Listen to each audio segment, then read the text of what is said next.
أعوذ بالله من الشيطان الرجيم. بسم الله الرحمن الرحيم. وهم ينهون عنه وينأون عنه وإن يهلكون إلا أنفسهم وما يشعرون. ولو ترى إذ وقفوا على النار فقالوا يا ليتنا نرد ولا نكذب بآيات ربنا ونكون من المؤمنين. بل بدا لهم ما كانوا يخفون من قبل ولو ردوا لعادوا لما نهوا عنه وإنهم لكاذبون. وقالوا إن هي إلا حياتنا الدنيا وما نحن بمبعوثين. ولو ترى إذ وقفوا على ربهم قال أليس هذا بالحق؟ قالوا بلى وربنا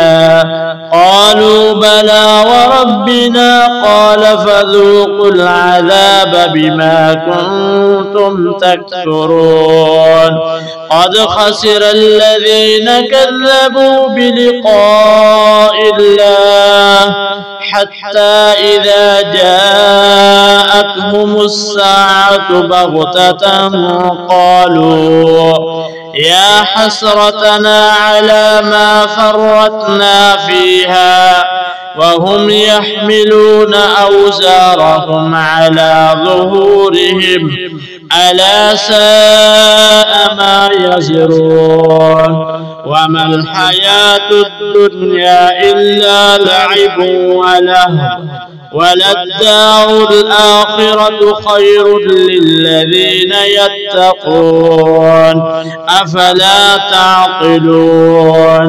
قد نعلم إنه ليحزنك الذي يقولون فإنهم لا يكذبونك ولكن الظالمين بآيات الله يجحدون.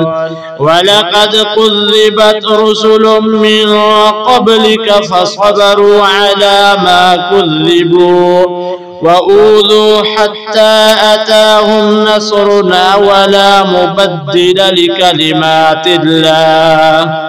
ولقد جاءك من نبأ المرسلين.